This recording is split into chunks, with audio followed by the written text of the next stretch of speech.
Welcome to Fredericksburg Mission, a podcast talking all things mental health and wellness in the Burgh, brought to you by... How do you shorten the time it takes to buy a car? Car buying just got easier. Pohanka365.com lets you complete as much or as little of the car buying process online. Pohanka365.com. Car buying simplified. Anytime, anywhere.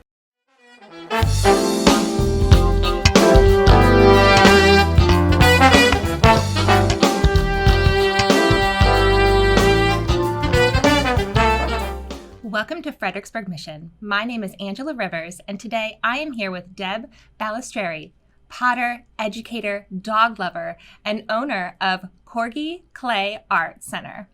Welcome. Hey. It's so nice to have you here, Deb. This is exciting. Yeah. I've never done this before, so super nervous and I'm going to just power through. Exactly. I got it. And what's so great is the community said that you should contact me. I know, right? Yeah. I'm digging I this. love this. Yeah, I love it. So let's start off by telling our audience what Corgi Clay Arts is. And, you said that you started this during the pandemic. So what was that like? I'm a little insane is what it is. And most people who know me know that I'm a little crazy. But so I've been in the clay arts world for well over a decade. And in 2019, I decided, I've been working in a nonprofit for 13 years. I've been teaching for 13 years. I need to do something for myself now. I wanted to make my own stamp on my community. And in 2019, I was like, all right, 2020. 2020 is gonna be my year, man. It's gonna be everybody's year. Great. And then January comes around. I'm like, yeah, I'm getting into the swing. I opened up my LLC. I started doing my e-commerce. Things are going well, and then the pandemic, and I was like, why? So I basically just took all of that year to focus on defining what Corgi Clay LLC was going to be. And I focused on making quality pots that people would want to use, which is key. And they're beautiful. Oh, thank you. And I wanted to make things that, that would be appropriate for everyday use and people would want to use them instead of that glassware that you bought from Walmart or IKEA or something, right? So that's going to break in 2 seconds. Exactly. So there's something about using something handmade. It's got its characters to it that I really love, and so that's what I focused on instead of trying to open up a brick and mortar right away. And the good thing is that I have a lot of friends in this business, so I was able to really speak to a lot of friends downtown Fredericksburg and Stafford about how they opened up their businesses and just take this time to really develop a plan of how that was going to work. So really 2020 was all about just the LLC and now I'm pressing forward on to the next step. And how are you marketing the business right now? Most of it is online. I feel like paper marketing is dead to an extent, which is probably going to put me in the doghouse somewhere. But I don't have a ton of money to do a bunch of ads in newspapers. Who does? And so I joined Facebook group after Facebook group. I've learned Instagram. I'm 41 and I had to learn what a reel was and how to take funny videos. And that was a learning curve right there. But now that I know how to do it, I'm like, whoa, this is fun. Now I get why kids do this all day. So I've learned Instagram. I've learned Facebook. I blast it whenever I can. And then I have my own website too. So I have, and I've set up, Google SEO so that it points people when they're looking for Balestreri or Corgi or Clay, it kind of points them in my direction. But that's all been very helpful. And that's a whole world, graphics and web and advertising that way that I am so novice at, but really excited to learn. And I feel like I'm getting better every time I post and and it's kind of like what it's art. It is. Yeah. It's its own art form for sure. It is definitely an art form that I will never be good at. But that's why there are professionals out there that can do it for you. I feel like when you have that art niche, though, you can do just about anything, Yeah, I can see that. Yeah. I feel like everybody has a creative edge. You just got to find the avenue. Exactly. Yeah. And then let's talk about the name, Corgi. It's a breed of a dog. You're a dog lover? Yeah. Oh, yeah. Huge dog lover. My dad was a Vietnam War dog handler, and my mom used to breed. So I've always been in a house. I don't remember not having a dog, even as like a baby. We had a golden retriever that had like 14 puppies. And they have pictures of me sitting in front of the dog with all the puppies around me. So I've always had dogs in my family. So yeah, truth be told, I went through like a really bad breakup in college. So I decided I'm going to buy a dog because dogs make you happy. So it was around the time that a big hurricane or something came through Maryland, La Plata, Maryland, and it ruined a lot of farms up there. So this woman used to breed corgis, like dachshunds and like Jack Russells and all these like different kinds of breeds. She had to get rid of her puppies because her barns were gone. So and they were purebred. They were great dogs. And she was putting advertising out there. It drove all the way up to La Plata, Maryland. And she opened up this like barn door and all these little baby corgis came running out. And I was like, oh, yes, please. So immediately took one home. And then from then on, it's been nothing but corgis ever since. I love them. They're so smart and fun and crazy and big dog, little body. And do you just have one? Do you have multiple dogs? 3. It's like chocolate. You can't just have one. You can't. Yeah. So no, yeah, I think 3 is good. In case one gets a little lonely, the others can like stay home while one goes to the vet. Like they're buddies that way. We got a buddy system going on. Probably good for anxiety. Oh yeah, absolutely. Do they have high anxiety? I know I had a little dog and she was quite anxious versus I've had big dogs and I've never had that. It was a whole new realm for me. I don't find that they are very anxious dogs, but they are a lot of energy. They're a herding breed, so they want to move. Like they don't really laze about all day waiting for you. They want to move, they want to play, and they play with each other. And I have one Cardigan. I let him outside. He would be so happy to be outside in the heat all day long. He doesn't care. He just wants to watch his yard and look at everybody, occasionally bark at people. Like they just need to be stimulated. But they're great. When they want to cuddle, it feels great because then they're like little heat boxes and they just sit on your chest. Oh, so cute. And now you opened, we said during the pandemic. Yeah. Would you say that you've basically found your passion? I mean, you are so great at art. So do you think that, as you found this passion of what you're doing with the LLC, do you think that's your purpose?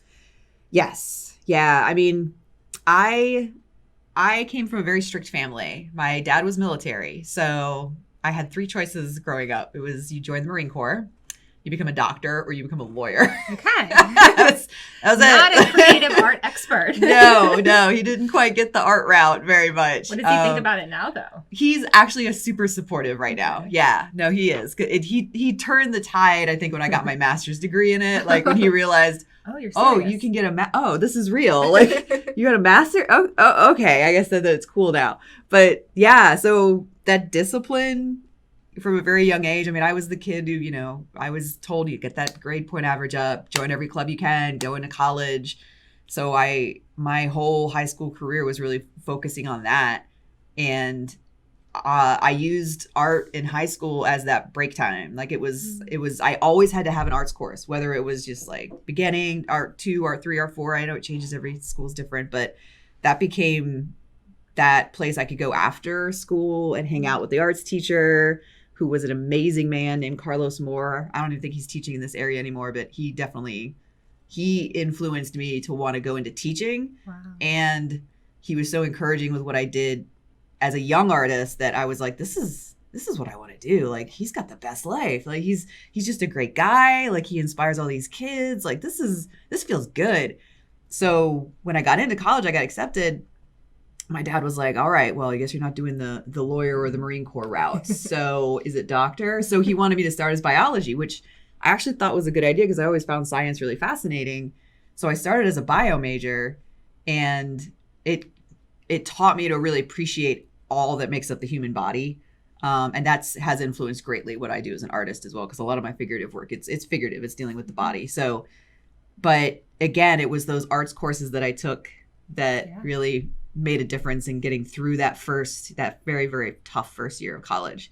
And I switched, and to make my dad happy, I decided I'd get my education degree on top of, doing the arts. So then he was like, all right, we can still support this idea. So, I mean, the arts had always been kind of like the backbone, and every avenue I took, or every little segue I did, kind of influenced how I was going to use it in my art career.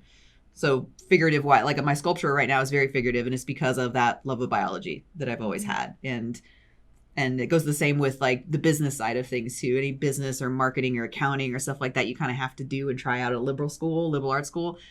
It all played effect into what I'm doing now as a business owner, right? And then working for a nonprofit for so long, that made a huge difference in understanding how to make budgets, how to do marketing, like all of that, like taught me to do what I'm doing now and helped me pursue. And I feel like it's always been that purpose behind me. And this path has just led me in this direction, little sideways, left, right, left. It happens though. Yeah. You know, I feel like everything you do in life leads up to what you're doing now. Like each part of your life, it tells a story, and then it goes into what you become. Exactly. Absolutely. I totally agree with that. And I think it's something that really should be stressed a lot more to college kids now too. I mean, I teach at the academic level right now, and there's so much stress put on kids about maintaining a grade point average, you know, being in every club. And there's this pressure and anxiety that comes from that. And one of the things I like to do, I mean, maybe I'm lucky because I'm the arts professor, but when they come in, I want them to just breathe and just chill. Like this isn't about getting an A on this project. It's about going through the experience of it. And if you fail at it, you know, I always bring up this acronym. FAIL just stands for first attempt in learning. So you try again, and then you do it again. And eventually you build up this new muscle memory and this new way of understanding the medium that you're working with, and you get better at it every time. And then that builds confidence. Can you really fail at art though? I think it's a personal decision. Yeah. I mean, because there's standards, right? There's always objective standards in art. Yeah. And then like people always set themselves up to look at other people's stuff and say, well, I tried to make that and I couldn't do that, so I'm a failure at that because I couldn't do that. But you weren't meant to do that. You know, you're meant to kind of put your own mark on things too. So why are you trying to copy what's already out there? That's not exciting. Yeah. You know, you got to make it your own. I know with like painting, I'm not the best painter by any means, but I love it. It's very relaxing for me. And so it never turns out the way I want it to, but it turns out to be something else. Right. Exactly. Yeah. It's because it takes its own path. It does. Yeah. And then you'll put a little bit more here, a little bit more there, and you're like, oh, I just screwed up the whole painting. It's like it was a still life, but now it's an abstract. Exactly. So let's talk about your involvement in the military community. Yeah, absolutely. You know, with art and, you know, what you do in general. It's deeper than that. It is. I mean, it definitely stems from my dad. Yeah. You know, I'm a military brat, so for, you know, the first 10 years of my life was every year, every 2 years, we would move. We would PCS to a new location. You know, I was born in Connecticut, and that between when I was born and when we landed here in Virginia, I've lived in like Connecticut, Georgia, 29 Palms, California, which is basically a desert, which is terrible. Maine, like all throughout New Hampshire, a lot of New England areas. And that's kind of where our home base is New England. But just all over. So that constant moving, you say goodbye to your friends all the time. I was a young kid. That's hard life for kids and brats. But, I mean, that camaraderie that you get from a military, you know, family is different, I think. And I that has put a real stamp on decisions I make about programming that I've designed for military. I helped build a program up at the Workhouse Art Center, which is the job I was at for the last 13 years. And it's called the Military in the Arts Initiative. And it was a program that was in existence under a different name with a kind of different purpose. And when I was handed it to kind of revamp, I thought of it in terms of how art can be healing and therapeutic for military men and women coming back from active duty, maybe those who have been, you know, overseas, especially more recently in the last, 10, 15 years. And how they can use this as a mechanism to heal without necessarily talking about it. So art therapy, right? Yeah. It's a super valid, absolutely important mental health field. And I am not an art therapist at all. I mean, I experience therapy by creating. Everybody who creates something, you get a kind of therapeutic jazz from it. But I knew that if I was going to make this program work, I had to hire an expert. That was their job. Like, I'm not going to step in and try to fake that. So I brought in arts therapists, and we created together kind of programming specific to the needs that, a military member and their whole family might need together. Because too often I find, and this is just from my experience, my personal experience, too often I find there's a lot of great programs out there only meant for the member who served, whether they're active, retired, veteran. But they tend to forget that the families go through it too. The wives, the husbands, the caregivers, the kids. I remember being a kid and my dad, I can't remember where he was shipped off to, but I didn't see him for a good year. And how was that for you? I was young. I was scared. I didn't know what was happening. It was like, all right, time to take a picture with your dad. Go sit on his lap. And I'm sitting there in my pajamas. We all kids have the long pajama, one giant shirt. So I'm sitting there like, why am I hugging my dad right now? And it's like in the middle of the night and he's gone the next morning, not even realizing that he's not going to be around for a while. And then when they come back, it's like, you don't know them because as a kid, you grow so much in a very short amount of time. Yeah. And then, your dad or your mom comes back and you're like, I really missed you, but I'm very different now. And they have to get to know you all over again. Exactly. And it felt like that was a constant, so definitely the families get affected, by that. So the program was all about that idea, bringing the family back together, the whole unit back together. And then also catering kind of specifically to those who have had trauma. So, a lot of military members come back with severe PTSD, some TBIs, like you name it, the full gambit of stuff that can happen just going through the process of being in the military. And of course, nowadays in the most recent activities that happen in Afghanistan, it's very traumatic. Mm-hmm. So not all of them feel comfortable talking about it. Yeah. So art therapy is great because it gives them a mechanism to create about it and not have to put words out there. Mm-hmm. And a really great arts therapist can bring that out. They can sit with them and make them understand, look what you just drew, look what you just painted. This is very relatable to what you just went through. And they get this kind of, I know, you're right. And then just recognizing it and calling it to action, there's a kind of healing that takes place there. And that's exciting. Yeah. That's exciting to see. And ever since this program has hit the ground, I think it's in its 4th year now. It's so rewarding to be a part of something like that. That's so I don't work at the work center at the workhouse anymore, but I do work as a contractor only for that program. That was my stipulation. Yeah. I'm leaving, but can I still work with this program? That's your passion project. It is. I don't want to let go of it. I'm kind of holding on so hard because I love the people. I love it. Making a program for military means I'm almost kind of living on base again. Because I get to see everybody. I'm I can tell people by their haircuts, you're a Marine, you're an Army guy, you're a Coast Guard. I know who you guys are. Lingo. I talk the lingo. Yeah, it just feels like home, it really does. And I've had members of military in my classes when I teach, and they're amazing people, and they always have this great sense of humor.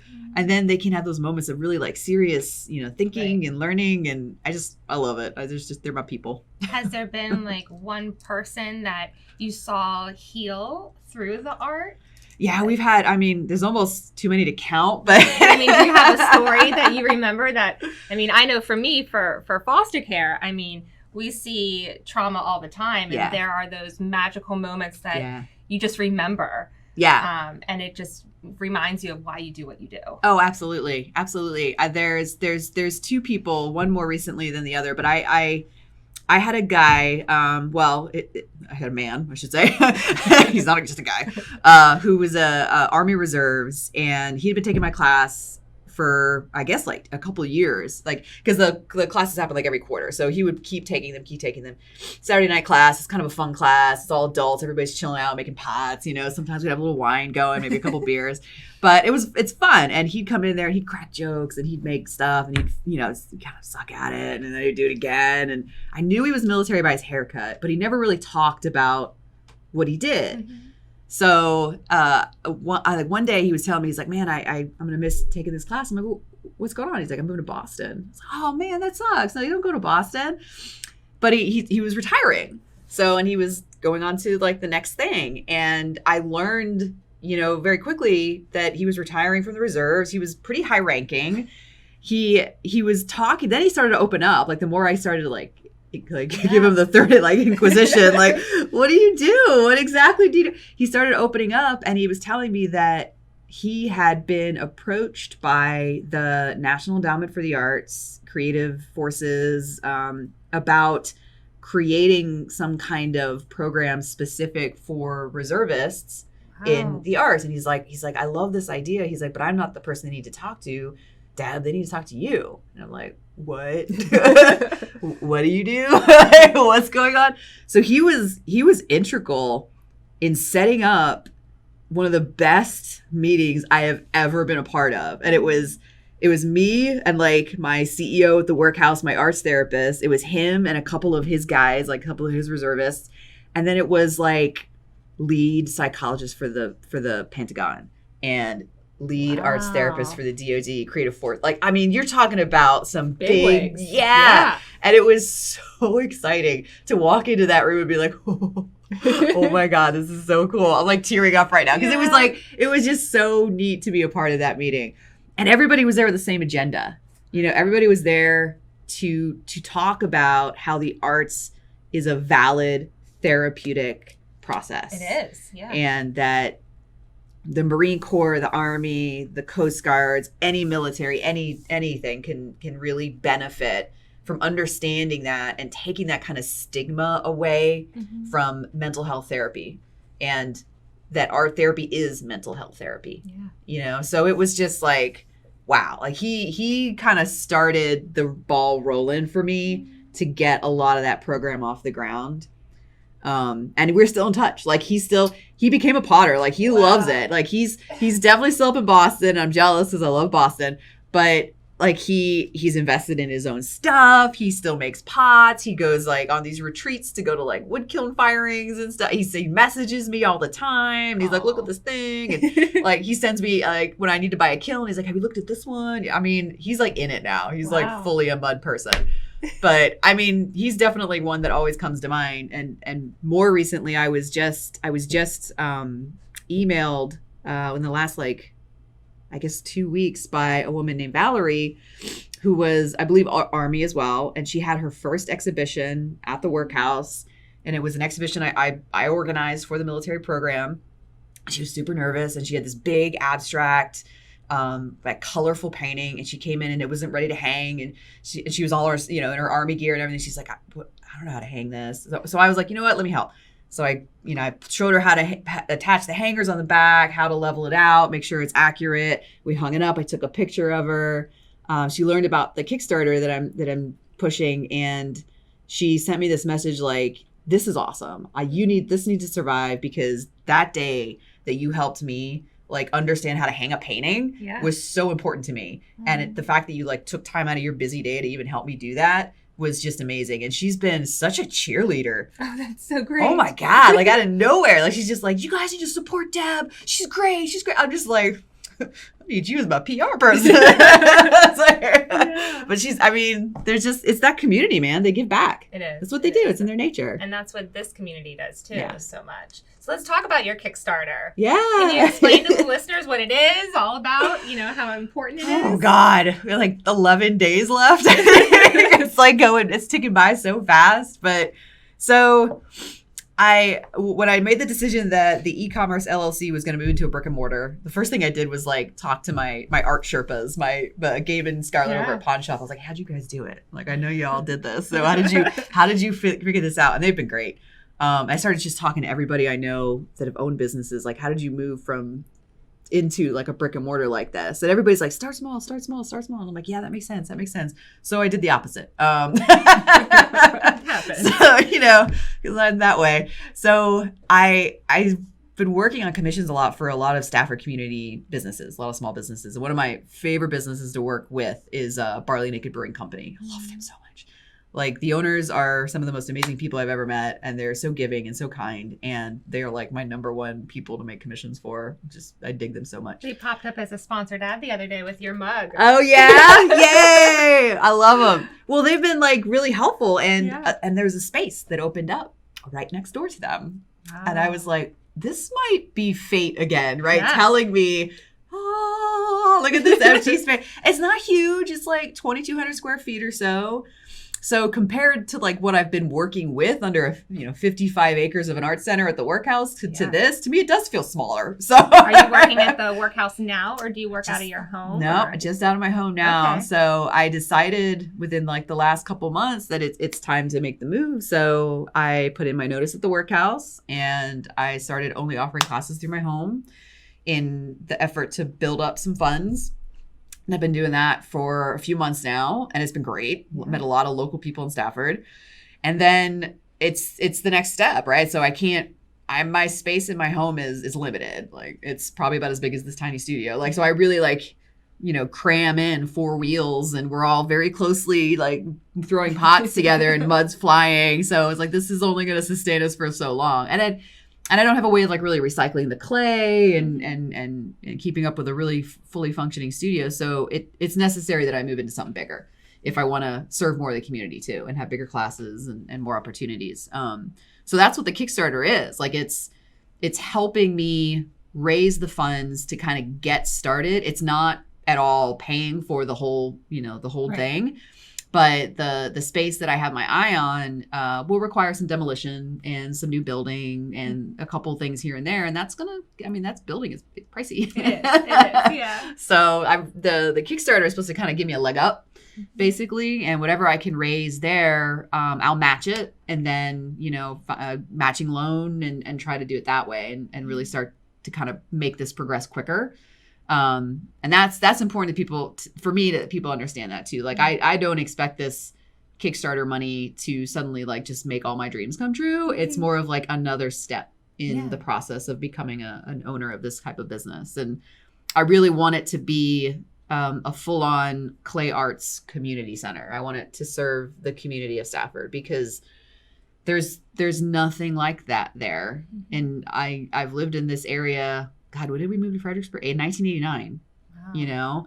And Fredericksburg is awesome. Like downtown Fred, there's such an arts community down there. And there's lots of wonderful things, but Stafford is kind of like that stepchild that's a little north that you kind of like see at Christmas only. So. But the traffic is horrid. The traffic. And then that's it would be why. nice to have it right there local for the community. Exactly. Yeah. And it's good. And it's just, traffic it's getting worse because it's closing building. Bridges. Exactly. Closing bridges. Yeah. Easy pass lanes going through your yards. Like it's everywhere. Yeah. So if I could stop Stafford people from having to commute north or south just to have these kind of experiences, like that's a goal. That's goal number one. Like we can do this right in our own neighborhood. We don't have to get on the dreaded 95 and go either way. We could do it right there. But it's all about people in that Stafford community that want it too. Like, and that's why I went to crowdfunding versus just like going right to a bank loan. Mm-hmm. To me, crowdfunding it's not just a way of raising funds, it's a way of raising awareness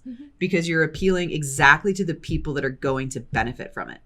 Yeah. I'm trying to reach the 150,000 homes that are in Stafford and saying like, hey, you're a mom of 3 kids. Wouldn't it be great if your kids could go to a clay arts center after school instead of just like sitting in front of a TV or doing their homework right away? Well, maybe doing their homework is a good idea, but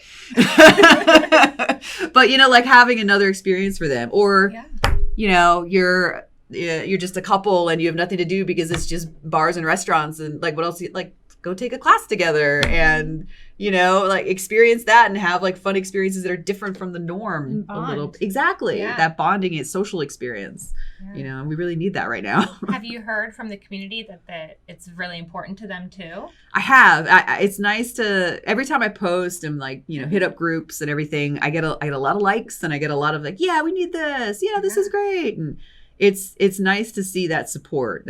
One of the biggest communities I see it in is my own neighborhood. I live in a quiet harbor.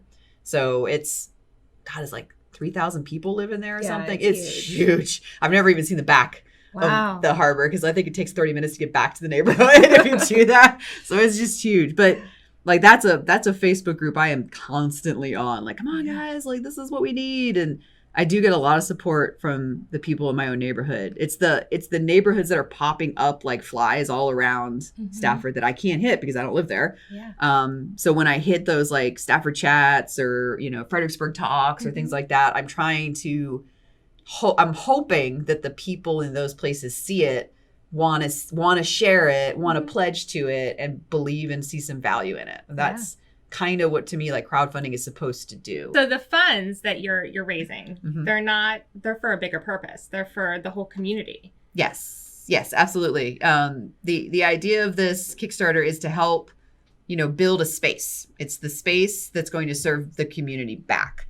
So it's great because, I get to serve two purposes. I do get to be the business owner I've always wanted to be, in a field that I love, working with people that I love and doing what I love, which who doesn't want to do what they love for a living, right? Makes you want to get out of bed every morning. I know, right? Yeah.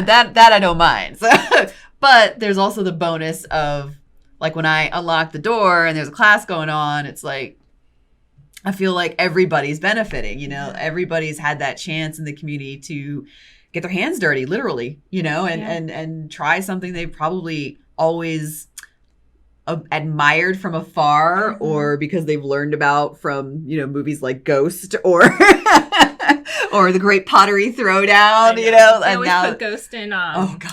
What is it? Working Moms. Yes. She tries to recreate the scene because she's super anxious and Yeah. she starts doing pottery and they're like, we can't do the most amazing, love scene over again. Right. How about Patrick Swayze? Oh my God. There's so many jokes with ghosts in the clay world. You have no idea. But you even see on TV how great clay art is for therapy and how much people enjoy it and what it does for not just one person, but for multiple people. Absolutely. Because it's a social thing. It is. I think that's one of the things that really makes it different from other art forms also. When I went through college, I did the whole BA and MFA route going into clay. When I was getting my master's, it was weird how we were all divided. We would have like the painters had one building, the clay artists had another building, the sculpture people had another building. You'd walk into the painting building, it was just so quiet. Because they're focusing. Yeah, exactly. Like they're just like staring at that canvas. Like, what do you want to be? Like they're having this like mental conversation with this blank wall. And they don't want to put a couple extra things on it to make it, my God. Like it's intense to be in a painting studio. Like I get like nervous. Yeah. And it's the same like being in like walking through painting classes at the art center that I was at. So like I've been in those situations where I like visited a classroom and it's like everybody's just so quiet.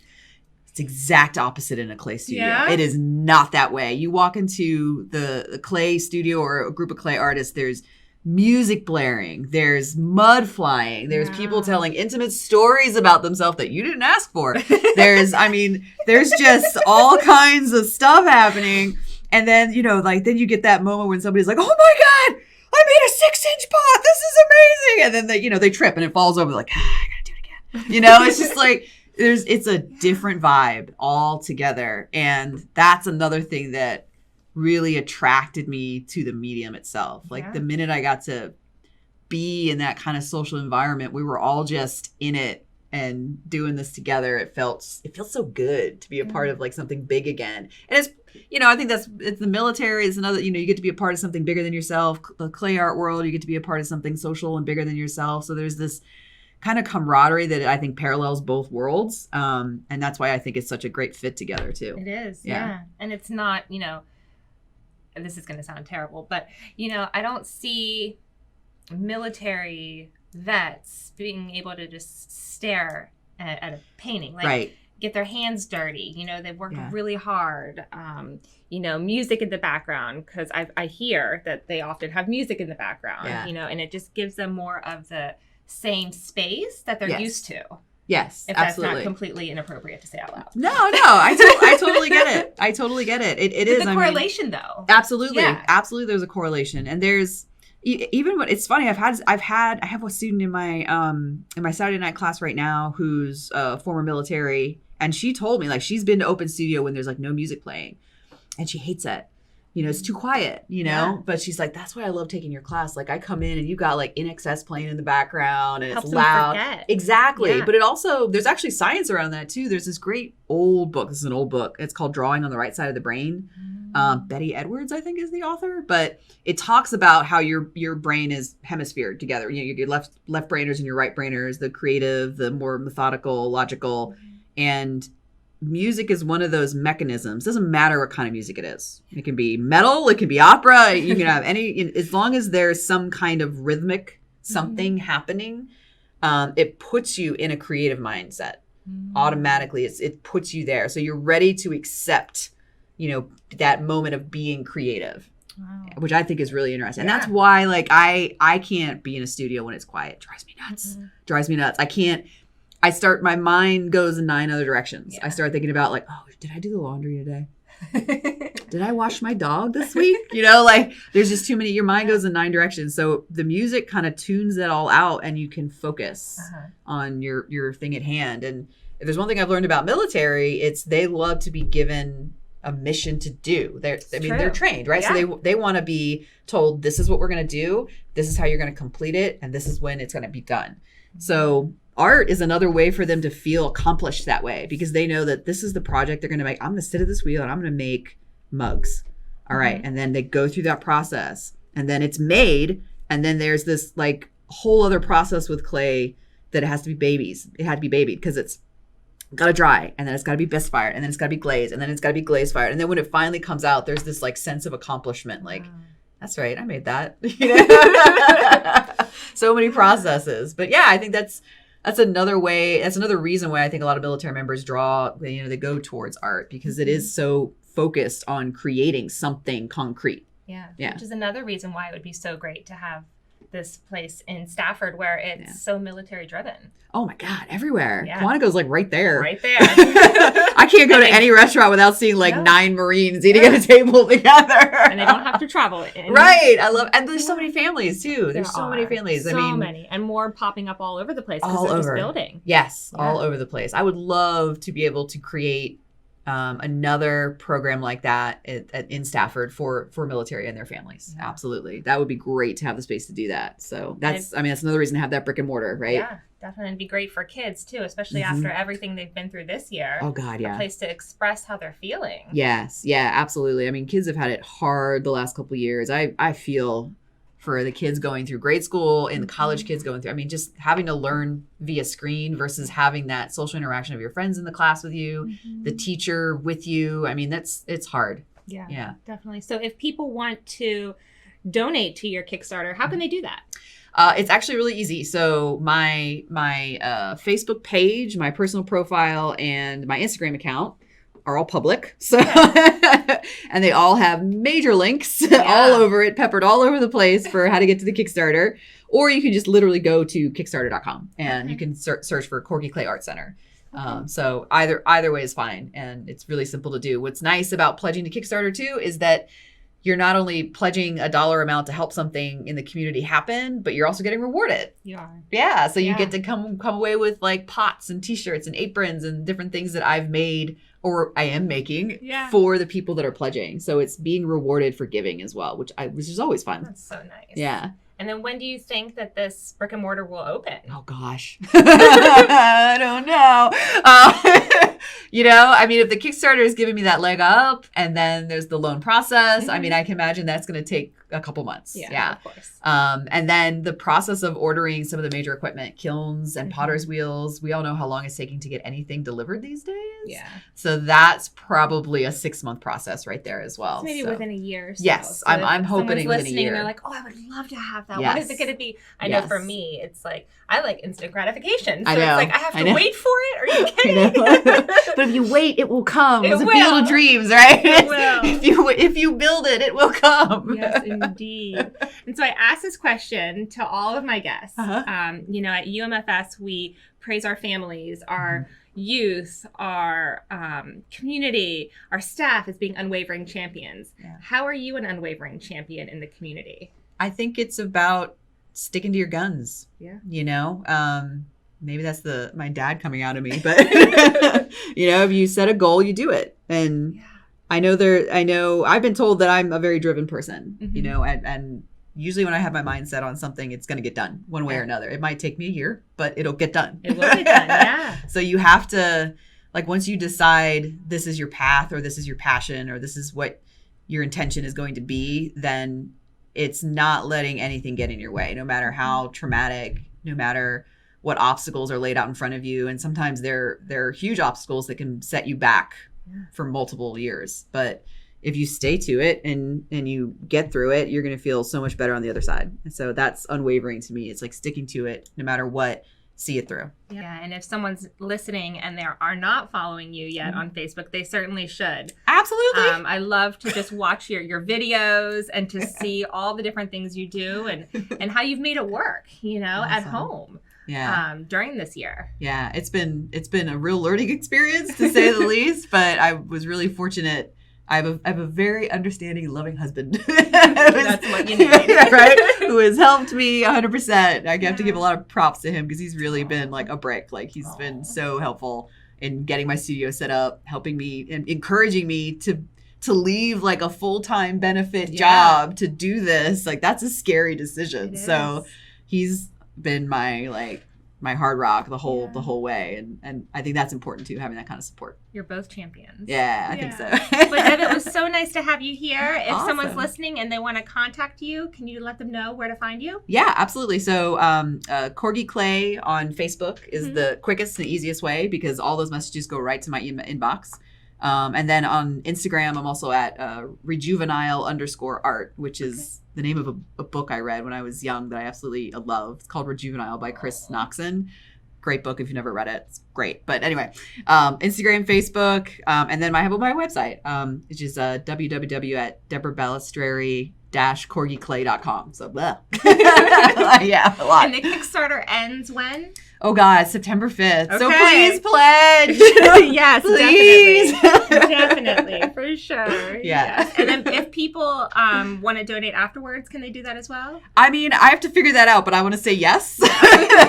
Probably wouldn't be through Kickstarter. Right. I mean, the benefit of going through Kickstarter is that it gets funded and it's an all or nothing crowdfunding campaign. So if it doesn't hit its mark, that doesn't happen. So all that money gets returned, right? Nobody's charged yet. But anyway, and plus you don't get the rewards that way. So, I mean, get some mugs, get some bowls, get some cool things. Like that's the way to do it. But yes, absolutely. If people still see value in this and they want to give another way, then I will figure that part out. Yeah. Well, thank you so much for joining me today. Absolutely. This has been great. I really hope your Kickstarter does amazing, and I can't wait to come to your studio when it opens. Yay!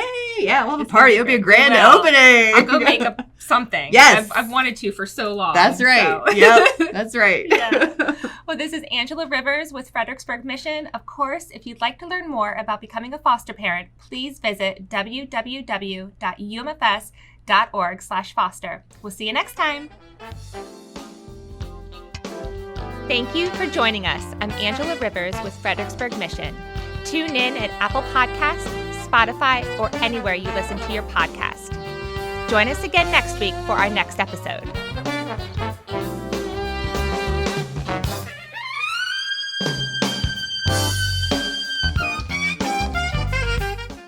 How do you shorten the time it takes to buy a car? Car buying just got easier. Pohanka365.com lets you complete as much or as little of the car buying process online. Pohanka365.com. Car buying simplified. Anytime, anywhere.